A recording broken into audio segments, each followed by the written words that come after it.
Thanks friends, you're watching the Ruslan Bilov channel, and today we'll go over the situation in the world as of August 22nd, 2026. An enormous number of important events took place today, so let's get started.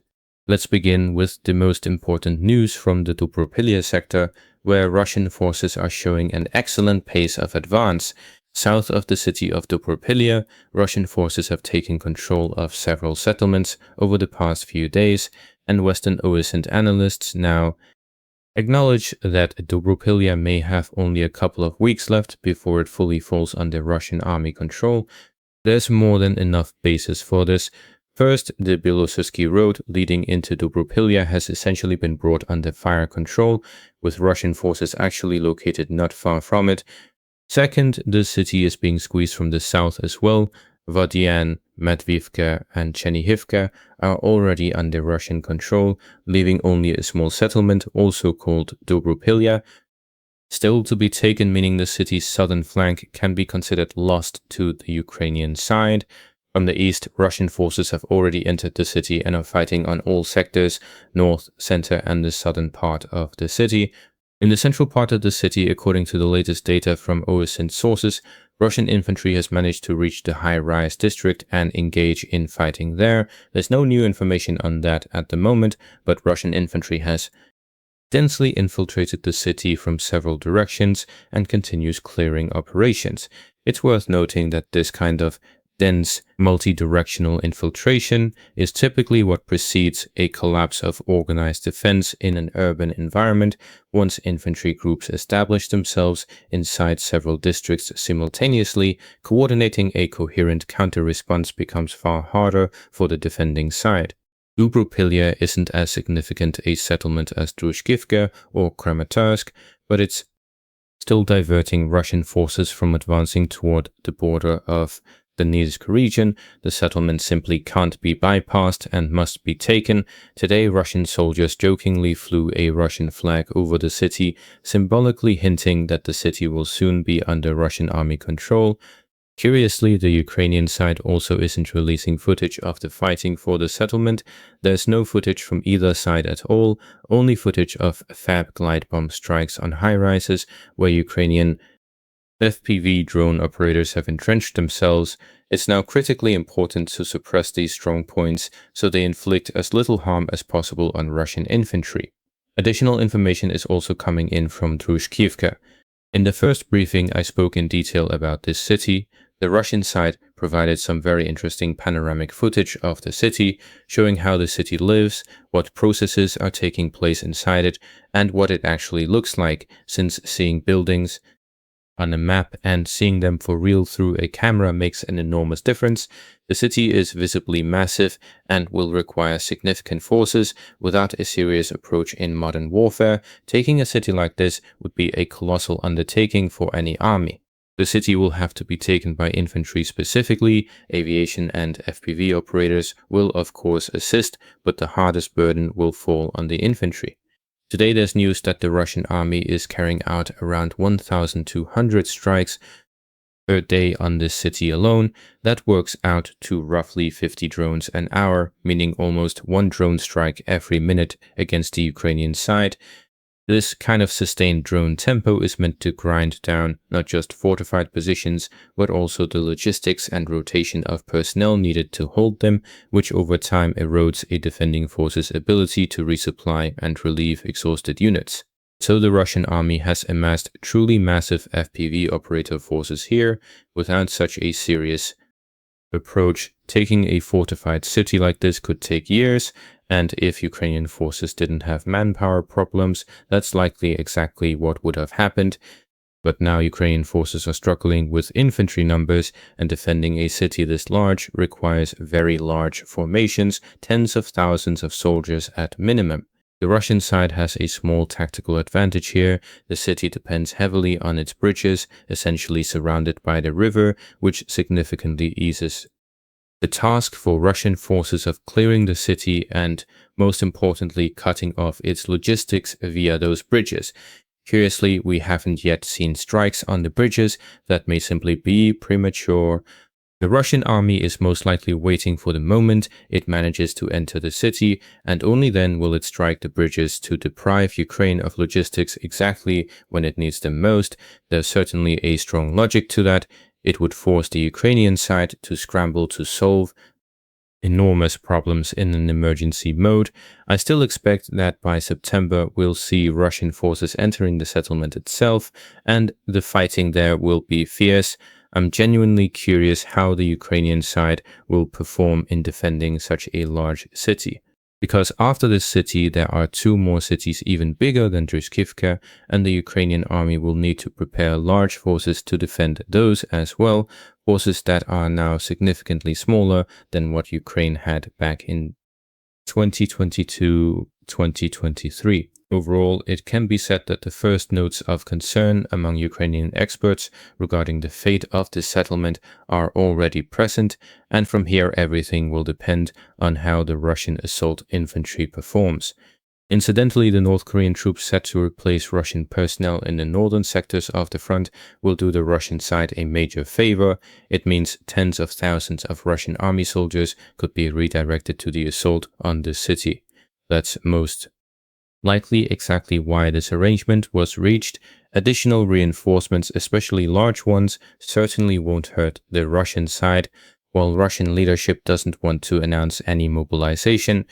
So once again, the North Koreans have come to the rescue and will genuinely stand guard on the Russian border, and I think they'll handle that task fully. If there's one thing I'm certain of, it's the North Koreans. They're the only ones who have actually sent their own soldiers into this war and weren't afraid of the losses that would follow. Ukraine's allies meanwhile talk a big game as allies, but in reality all of them are afraid to send infantry into a conflict like this because the fate of such infantry would certainly not be an easy one. The Russian side is unlikely to take European troops prisoner. Now let's move over to the Sloviansk front, where positive developments are emerging for the Russian side. It can be said that the defense of Mykolaiivka is suffering significant setbacks. Russian OSN sources showed today that Russian infantry has managed to reach the center of the settlement of Mykolaiivka, and in the area of the Sloviansk TPP, Russian forces have pushed deeper into the industrial zone and are expanding their zone of control. I want to note this is still a gray zone for now, but I expect it will soon become a zone of full Russian control rather than just a gray zone. Russian infantry has also entered the southern part of the settlement, and fighting is in full swing there. Overall, the battle for this settlement will clearly continue for another couple of weeks. It's not a small settlement at all. I looked at drone footage of it, and there are many multi-story buildings, which takes time to clear. The Ukrainian side may also attempt counterattacks or redeploy elite units here. The Ukrainian side itself has already stated in recent days that its defense in the Mykolaiivka area is simply collapsing like a house of cards. The Russian side is trying to knock those cards out of the AFU's Armed Forces of Ukraine hands one by one, and I believe this is the only strategy currently capable of producing results this year, given all the know-how present in this war. This settlement-by-settlement approach, rather than attempting a single decisive breakthrough, reflects how this stage of the war is actually being fought, attrition applied methodically at the tactical level rather than through large mechanized thrusts. Elsewhere along the front, Russian units have also been active over the past 24 hours, particularly toward the northern sectors under the responsibility of the Sever North grouping of forces. Several analysts today pointed to further Russian gains near the settlement of Ulanov, another small shift on the map in this sector. Fighting there appears to be entering its closing phase, and confirmation of full Russian control could come from the Russian defense ministry as early as next week, possibly even tomorrow, after which the fight would move on to the settlements of Korenok and Sukhodol. Once the front line is straightened out here, Russian forces are expected to press forward on a broader front toward Esmen and Kharkiv, which would mark a further extension of pressure along this part of the northern axis. There are also reports today that Russian troops may have crossed the Lupan River, which splits the settlement of Kosacha Lupan into western and eastern halves. The fight for Kozacha-Lupin has been going on for quite some time now, and today's reports suggest Russian forces may have finally gotten across this small river. If that's confirmed and the defense of the western half of Kozacha-Lupin is indeed cracking, this would effectively mark the start of the final phase of the battle for the settlement. Once the fighting there wraps up, it could free up fairly substantial Russian forces for further movement, either south towards Slatin and then Derhachi, or redirected instead toward an advance on Zolochiv. It's still too early to draw firm conclusions at this stage, but the broader campaign in the northern Kharkiv direction does appear to be nearing its own concluding phase as well, which would allow Russian command to reassess how forces freed up from this axis are best allocated elsewhere along the front. Now let's shift our focus to the Middle East, where the standoff between Turkey and Israel over Syria is putting the Trump administration in a difficult position. The Turkey-Israel confrontation in Syria is putting the Trump administration in a difficult position since its Middle East foreign policy plans relied on both countries. Tel Aviv is Washington's traditional ally, one that no American administration is currently able to abandon, even in situations where Israeli policy runs counter to US interests. The United States was prepared to bet on Ankara as the leading pro-American actor in the Middle East, one that by design was meant to counterbalance Tehran and gradually push Moscow out of Syria, which is precisely why the US was ready to restore military technical cooperation with Turkey. But as usual, things didn't go according to plan. Turkish President Recep Erdogan and Israeli Prime Minister Benjamin Netanyahu have become two of the Middle East's principal rivals, a textbook example of their clash is the current state of affairs in Syria. Ankara seized the moment and took Moscow's place as the primary political arbiter in Syria, while notably still preserving Russian-Turkish political cooperation within the country. But this arrangement was categorically unacceptable to Tel Aviv for a number of reasons.